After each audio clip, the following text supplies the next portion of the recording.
What is up, everybody? Welcome back to the ranch. Today we're getting back to work on the Sportster Chopper project, and for this time around we're going out with the old and in with the new shiny parts. Let's go.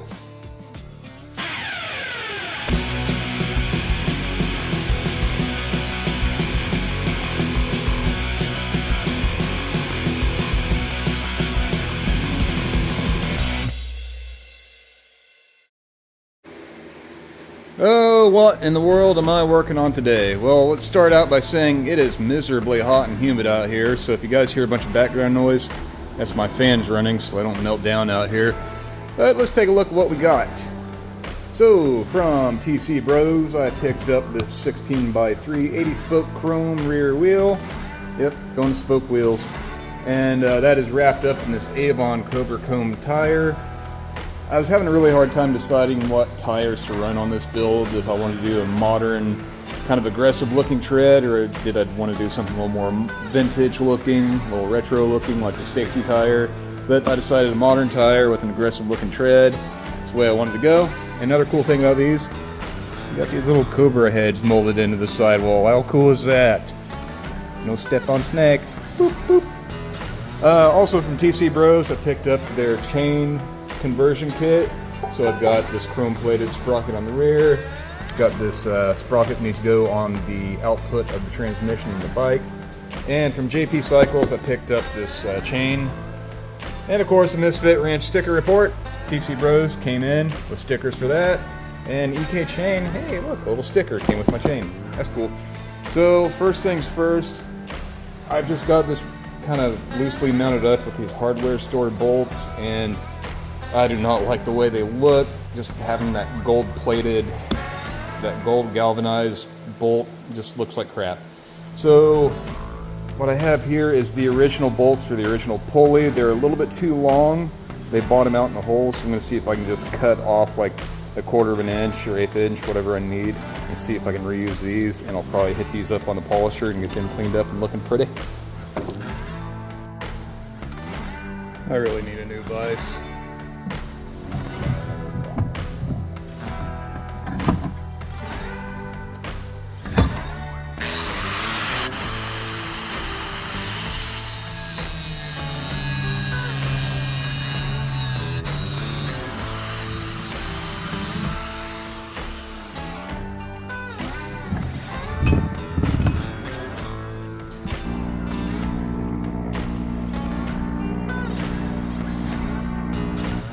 Take one of my cut down bolts here and my drill.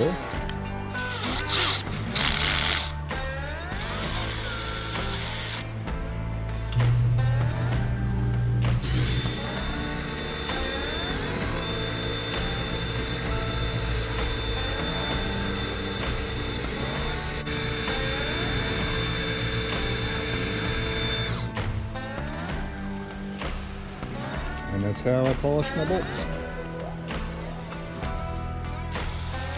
A little before and after of the original dirty old bolt and washer, and then a polished out bolt and washer.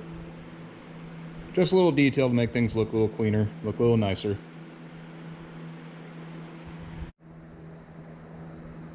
Alright, got that detail taken care of. That's much better looking. I've just got the sprocket snugged on for now. I don't have these bolts torqued down yet because I need to test fit to make sure that I'm not going to need a shin to space this sprocket in or out. I think next thing is come over here to the bike and take this old wheel and tire off and get that new one slipped up into place.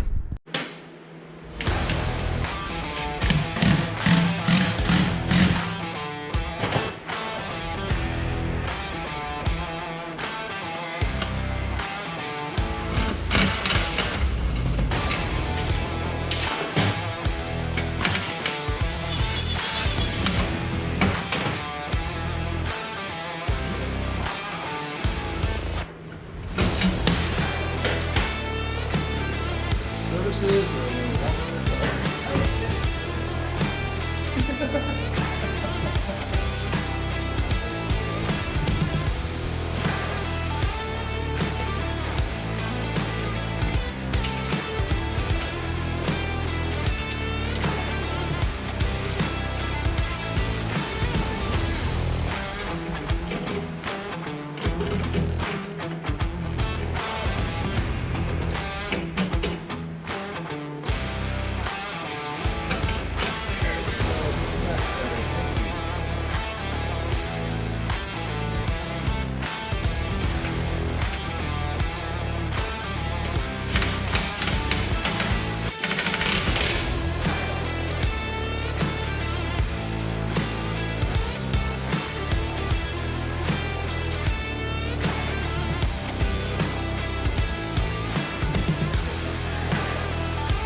if I could just stop geeking out over how cool this looks. Yeah, let's focus on getting this swapped out. So I need to remove these 2 lock bolts, then there's a lock plate, and this big nut in the center needs to come off.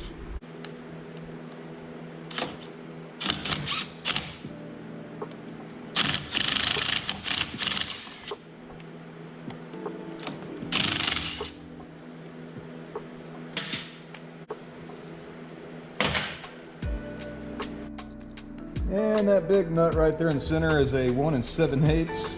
So I've got a 3/4 drive socket with an adapter to a 1/2 inch, then a 1/2 inch to a 3/8 adapter. Let's see if a little cordless impact can take care of this. Oh yeah, and this nut is reverse threaded, so it's righty-loosey.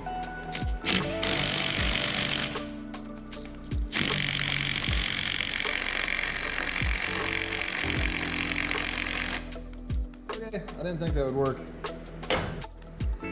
Alright, well let's try going from electric ugga-duggas to pneumatic ugga-duggas.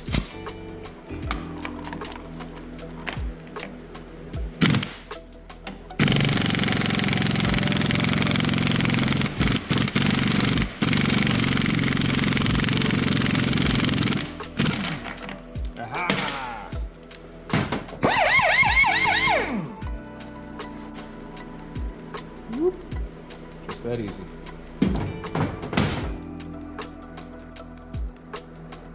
Well, it is just a little grungy in here, but I don't think that grunge is coming from this seal, so I think I'm just going to leave it alone.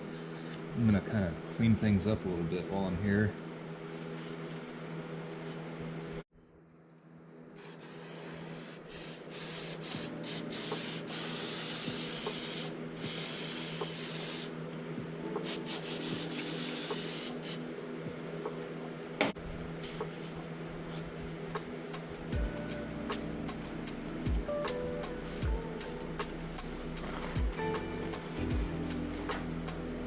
That's better. And they included these directions here, so flat side faces out, step side towards engine.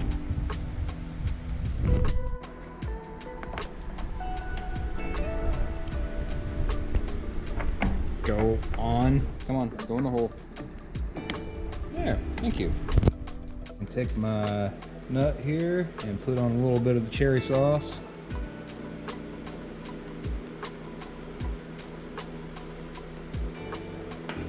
I'll spill it all over my fingers too, because that's a good thing.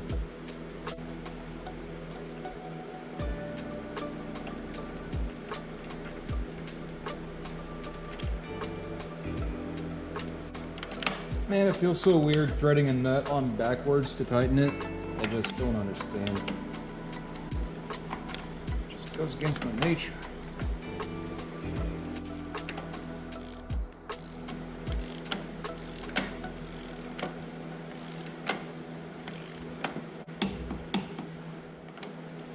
Okay, that was 50 foot-pounds. Supposed to do 50 foot-pounds on like 30 or 40 degrees or whatever. Okay, big ass pry bar, and we'll catch a tooth right about there, and cheater pipe, and hopefully this doesn't slip and I end up busting myself in the face. You never know. Come on.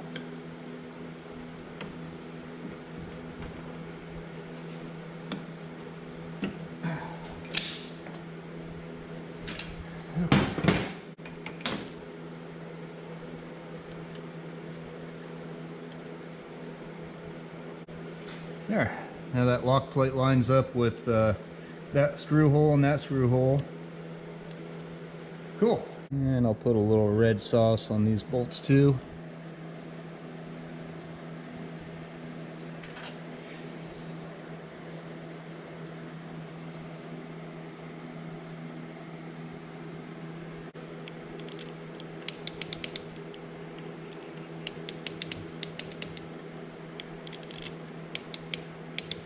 Alright, cool.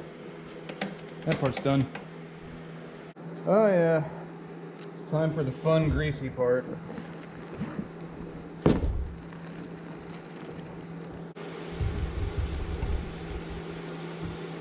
Fresh, greasy chain.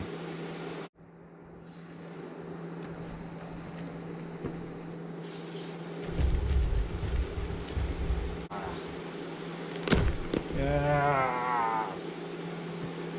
God, that shit is thick. Oh, holy smokes. Get some of this stuff wiped off. Yeesh.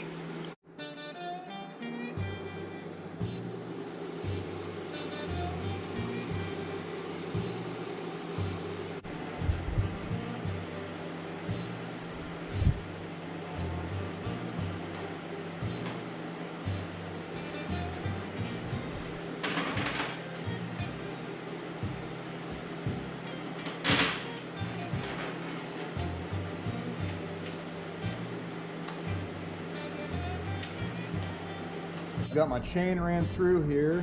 I've got my wheel situated and I've got it moved as far forward in this adjusting slot as it will go, so that way I can kind of get the most life out of my chain that I can.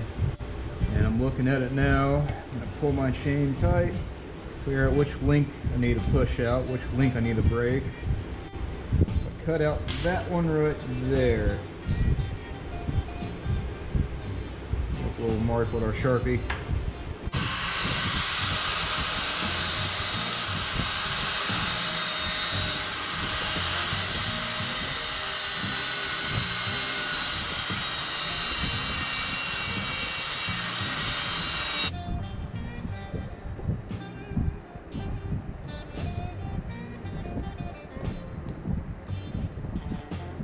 There we go.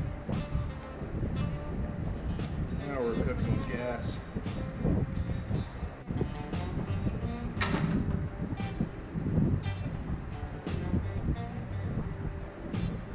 Okay, let's see if I did this right.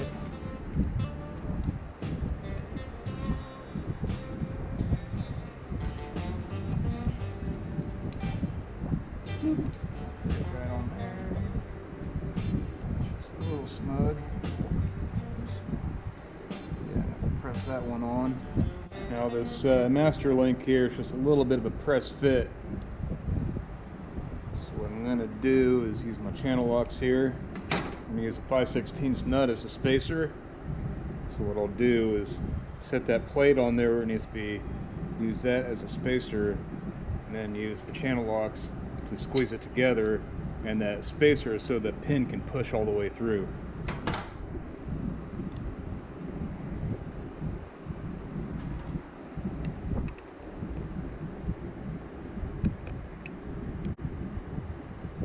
A little push there, a little push there. She's going. Just walk it in a little at a time. Okay, I think that's got it. Groovy. Alright, I'll take my little clip here.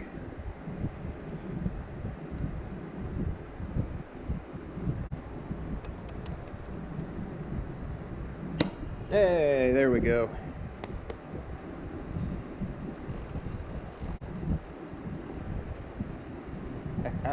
Hell yeah. I think that's running out pretty good. So what I've done is went ahead, used my adjusters here to adjust the tension on my chain, where I think that's looking pretty good. And then what I've also done is gone off of a common point on the frame rail. So I'm using like this front motor mount and coming back here and measuring off the center of the axle, and I'm about 22 1/16 of an inch on this side. And I'll come over on this side, pick up off of that same measuring point, and 22 1/16 on the center line of the axle. So boom, our tension is adjusted on the chain, our axle is centered left to right in the frame. Looking good. Looking good.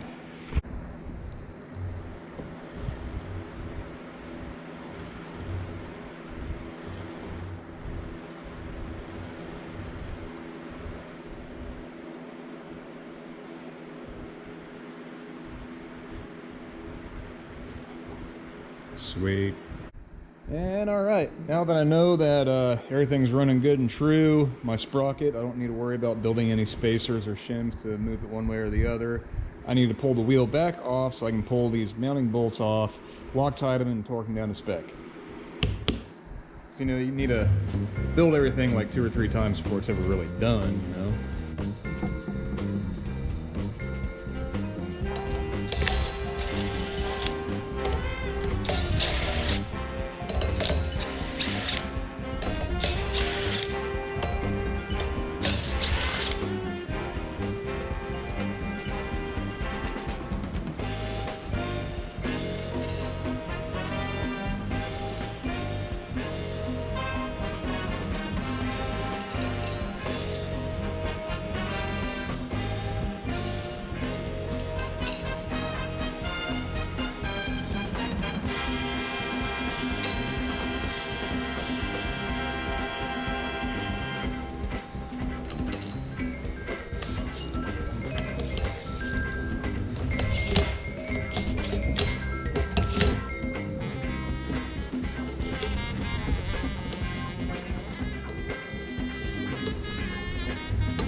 Alright, just taking a step back, kind of check this thing out. That is awesome. I'm digging this. I love the look at that spoke-backed wheel.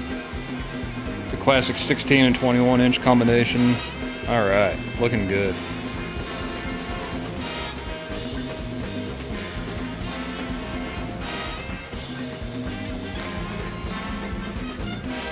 Alright, let's check out the old to-do list here. Rear wheel and rear tire, done. Chain conversion, done. Moving on, guys, we're moving on. Alright, guys, got a nice new shiny wheel, we got a new tire, we got the chain conversion done. Pretty happy with the way this one turned out. So, I think a good place to wrap this one up. As always, guys, thanks for sticking around, thanks for watching, we'll catch you on the next one.